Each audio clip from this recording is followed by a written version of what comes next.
Hi everyone, welcome to another edition of The Week. My name is Jare Tiamiyu. We have successfully transited from the administration of President Muhammadu Buhari into another one that is going to be led by President Bola Ahmed Tinubu, and that is a very good one. Nigerians voted in the month of February. They voted for him as the president, and he was sworn in some days ago. That was on 29th of May 2023. Since that time, it has been issues here and there. But you know what? We must know where we are coming from so that we will know where we are going to. We must look at what happened in the administration of the former president Muhammadu Buhari so that we will know exactly what he bequeathed to his successor, and then what his successor is going to be working upon. This administration of Buhari was 8 years uninterrupted from May 29, 2015 to May 29, 2023. That was 8 years. And during this period, a lot of things happened. I want to say that I want to use this episode to actually review what the administration of Buhari was all about. What were those physical things? What are those things that affected the ordinary Nigerian on the street? What are those things that actually, bring some benefit to ordinary Nigerian on the street? And what are those things that instill fears, tension, panic, and every other things into the minds of all of us? I mean, all of us. That administration, as I said, was 8 years. And let me start from the positives that we had during that administration of Buhari. I want to say that we have some infrastructural development that the administration put in place in that 8 years. One of them is Second Niger Bridge. We have been talking about this for several years, several years since the first Niger Bridge was constructed. The then government has been saying, successful government has been saying that we are going to work on it, but the administration of Buhari actually made it possible. Even though some people are saying that this bridge is just like 80% or 90% completed, but at least if it can get to that level, I think the incumbent administration will just have to do the finishing. And then since people are already planning it's just to do some finishing here and there. I want to give kudos to the Buhari administration. Even though the people of Nigeria, the people of Southeast, according to him, gave him 5%. You remember that quote, 90%, 97%, 5%. But however, he constructed this, and there is a very good one, a very valuable one. Another thing is this, even though there are issues around it, but when we talk of rail in Nigeria, from different locations, from different points to another point, you can see that the Buhari administration revitalized the rail system in this country. And we have to give kudos to that. Those are one of those things that he did. He also established some universities, like what we have in Osun State, Federal University of Health Sciences that we have in Ila, and also we have a military university in his hometown, Daura. We also have some other universities that his administration established, and that is a very good one also. It means he contributed to development of education during his 8-year tenure. And also we have some other projects, road infrastructure that were put in place, bridges, housing infrastructure, a lot of things that were put in place. However, even though he was unable to actually increase the megawatt of electricity from where he met it, it was actually a kind of reduction. But there are some things that are so feasible, like the one I showed you all the time. Look at this report by Vanguard. It says that 63%, 111,000 people were killed in the 80 years of Buhari administration due to insecurity. A lot of things were actually said about that. And also, what about the dollar? The dollar that he met at 187 naira to 205, and then he left it. In fact, nobody can even say this is the dollar rate now. It depends on who you are selling to or you are buying from.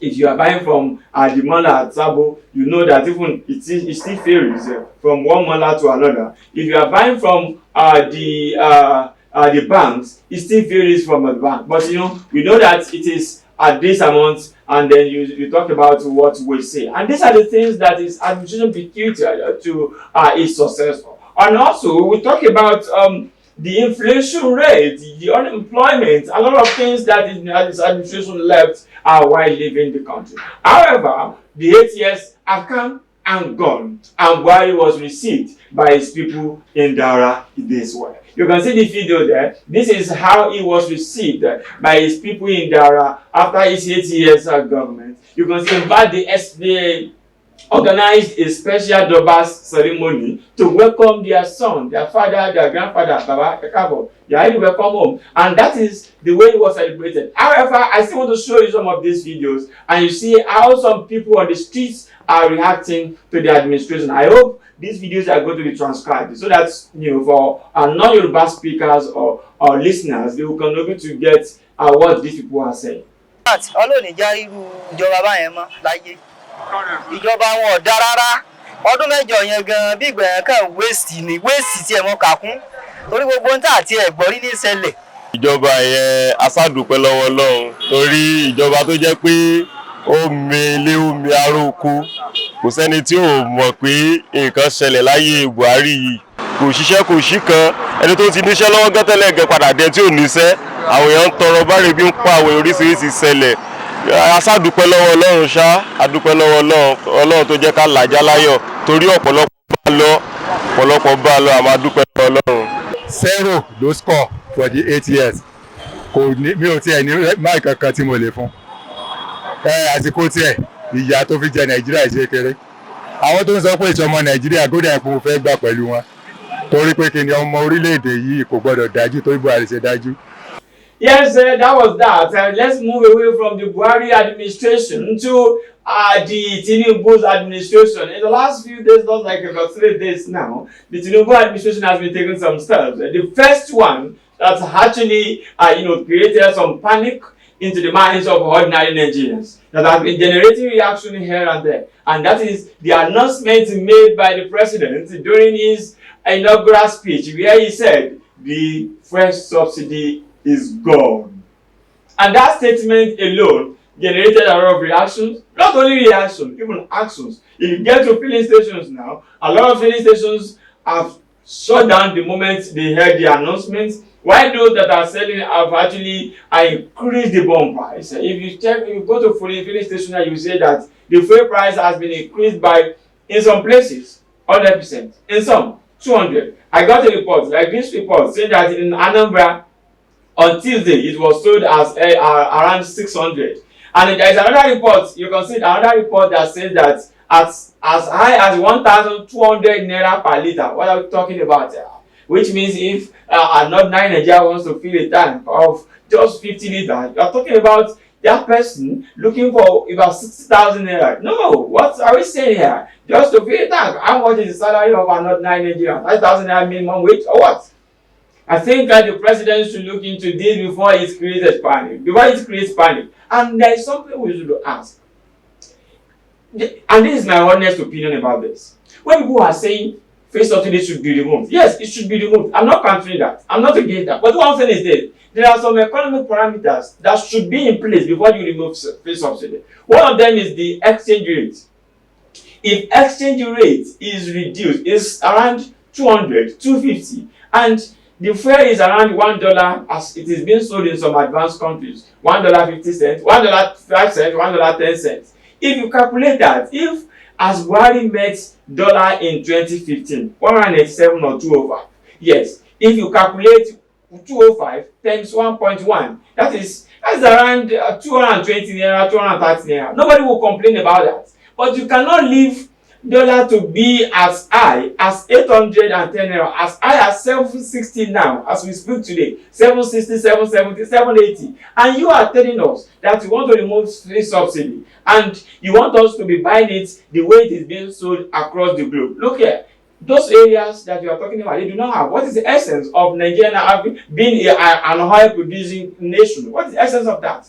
So I think we should get some of these things right first before we talk about removal of free subsidy. Nigerians have been buying it at 220, 230, 240. Nobody is complaining. But you cannot say that we should be buying it at 700, 800, 1,000 or 1,002 as it's been sold there. And you think we are not going to talk about it. We don't need to talk. And Mr. President, sir, you remember this picture, 2012 rather, is still in the minds of ordinary Nigerians. They know the role you and your predecessor played. And I'm very sure that when they are pushed to work. Maybe I will tell us what exactly your administration have for the Nigerians to ameliorate the suffering that this removal of face subsidy is going to bring upon Nigerians. We'll go on a very short break now. When we come back, we'll talk about happenings in some other area. We'll leave the government sector. Stay tuned, I'll be right back.